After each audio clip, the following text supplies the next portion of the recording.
Which is See How They Run, which is a movie directed by Tom George, starring Sam Rockwell and Saoirse Ronan. This is a throwback type movie, particularly a whodunit movie within a whodunit movie, where this is very much playing on the idea that, hey, these characters kind of know they're in a kind of like this movie, very self-aware that it's a whodunit mystery type movie. And here you kind of have, usually in a whodunit type of film, a nice all-star cast of people to make up some of the suspects. Of who possibly could have been the murderer. In this movie, you have David Oyelowo. You have as well as Adrian Brody, who plays the victim, who plays the director of the film, who is murdered. You have also Ruth Wilson in this movie. It was always good to see Ruth Wilson. Loved her in Luther. Very much always appreciate to see her. So this movie takes place in West London in the 50s, and you'll hear a lot of 50s references, a lot of old stars like Grace Kelly and Humphrey Bogart, Agatha Christie, who even makes you see a little bit of a cameo appearance from her, played by an actor you might be familiar with if you watch a certain franchise of movies, who, by the way, I didn't know that. Is that how that woman actually really talks? Or I think so. Oh wow, I thought that was just a put on for the character. Like the second she started talking, I was like, holy fuck, is that Moaning Myrtle? Oh yeah. So I was like, I didn't know that's how actually she really talked. I was like, oh, I just it was like I didn't know much coming into this movie. I just knew that it was a murder mystery with Sam Rockwell. But so the main conceit of it, that the upcoming film of a popular Agatha Christie novel is put to a halt when a key member of the film's crew is murdered during a stage production of the Mousetrap. I think is the name of the story that it's based on. The Mousetrap, which is one of Agatha Christie's stories that was based on a real case. Yeah. So you see that, and Adrian Brody he's the director of when they're about to do a film adaptation of Mousetrap. He gets tapped to be the director of it. He ends up dead, and that's what calls in Sam Rockwell, who they set up very much, in the movie with the play of like you have the world-weary detective who comes, and that's very much the Sam Rockwell character, and then with him is his plucky kind of sidekick you in this movie, who's Constable Stalker, who's played by Saoirse Ronan, who is just absolutely plucky and chipper, and wants to do her best she loves movies, loves mysteries, and wants to do her best to prove herself on this case. She has a sergeant's exam coming up, and also, kind of wants to be the best for that. And typically I love, murder mystery type movies. Love trying to figure out, who did it, and, kind of seeing it. And also the great cast of characters that you have in one of these type of things that you can see, like a great cast of people really playing off each other. And, especially after we just had an Agatha Christie movie that came out just that recently with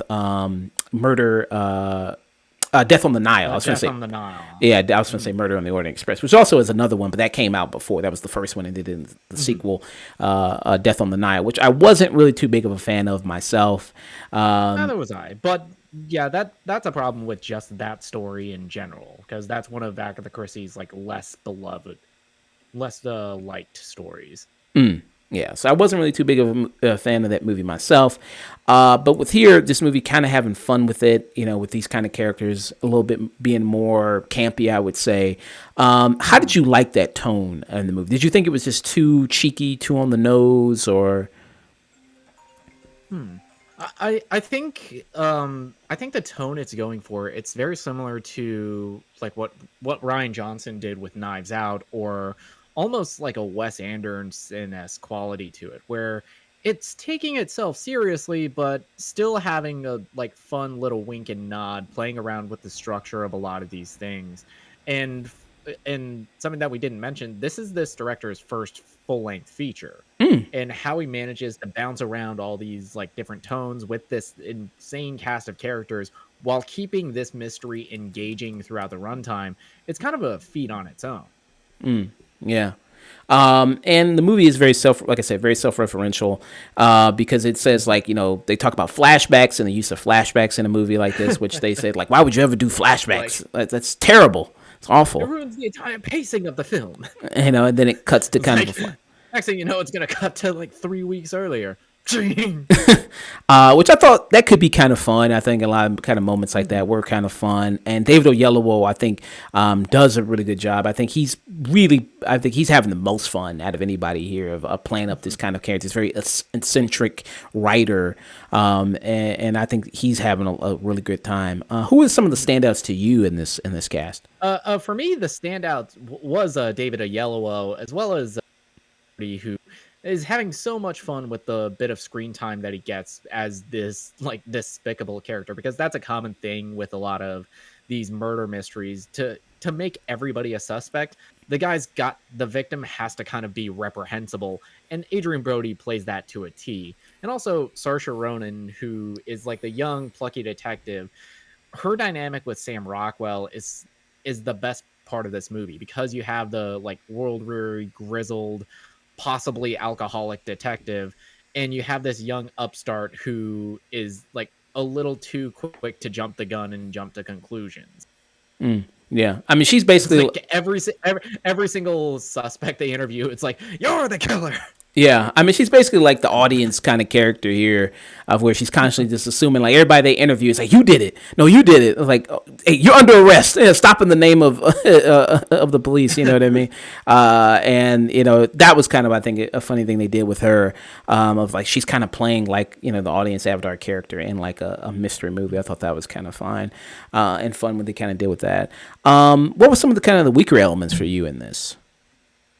The weaker elements, I think the tone, well, not really the tone. Well, I would say some of the some of the aspects that were focused on the mystery, a lot of the red herring, I think a lot of them weren't really like to my. A lot of those didn't really work for me, because a lot of the red herrings are like so far out there that, come on, there's no way that this is going to happen based on what we know about any of these characters. Okay. You think the mystery And was? for Oh, I the was gonna. mystery Yeah. itself, the mystery itself is intriguing, and a lot of the comedic bits work really well. However, I think this isn't. This is kind of like in that camp of, this is a really good movie that I don't know if I'm ever want to watch again. Was Not in like that. This is a lot of this is very like dark or disturbing. It's just that, yeah, it's all right. Yeah. I mean, I don't know if I'm being too. I don't know. I don't want to just instantly compare it to another mystery movie just because it's another whodunit type of mystery movie, but like something like Knives Out, which I think kind of for me, what separates kind of these two movies and maybe why I would prefer something like Knives Out is like, I think it has, I mean, it's a similar movie where it has a lot of fun with the concept of like this murder mystery stuff.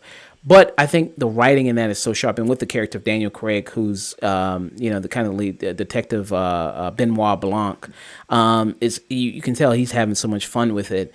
And I think it's just kind of great to kind of watch him work and watch him kind of do everything, which is really nice. I mean, as far as them investigating and see how they run in this movie, investigating kind of the case wasn't really that interesting. I wasn't really that motivated to see them kind of how they would kind of get there.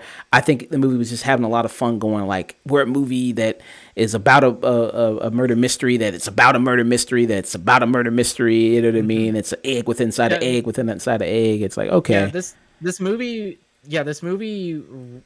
is kind of like trying to do Scream, but for like a murder mystery whodunits.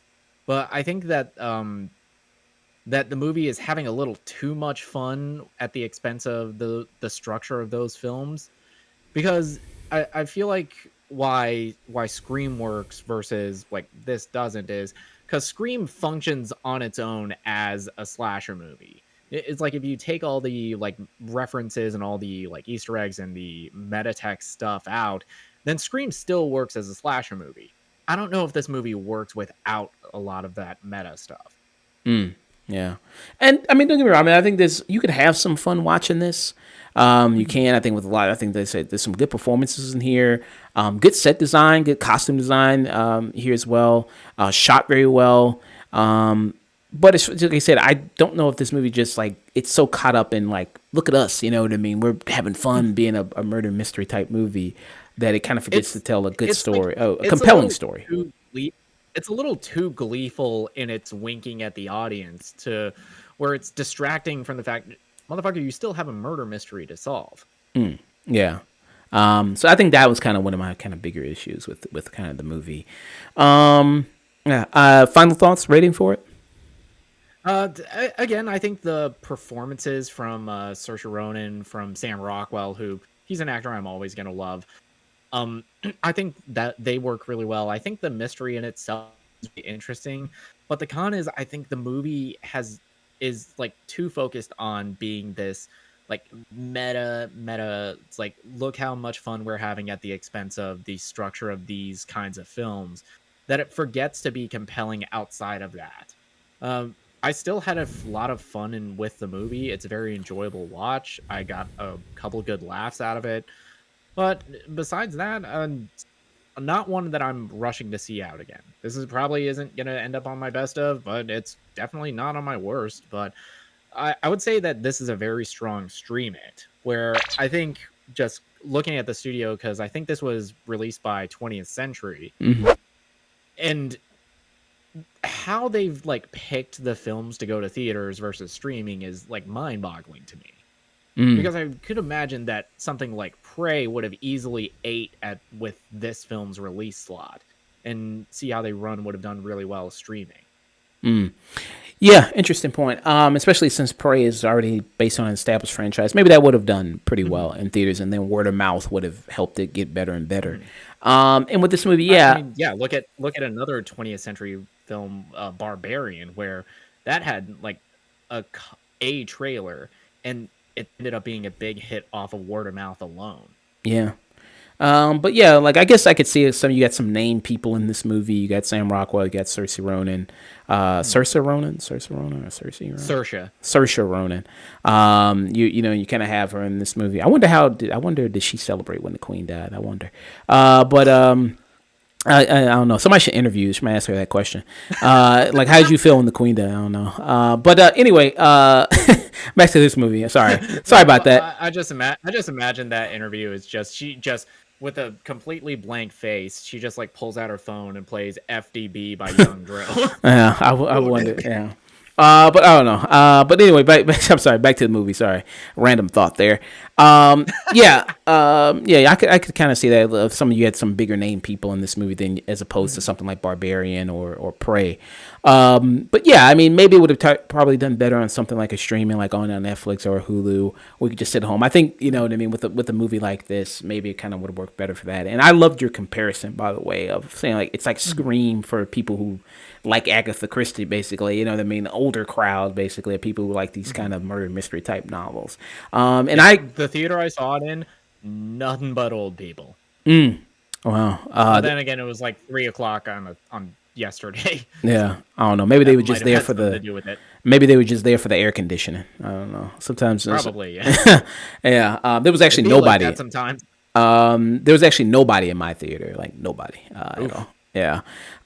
So yeah, I think that I think me and you have never been more in sync. I agree with everything you just said as in regards to that.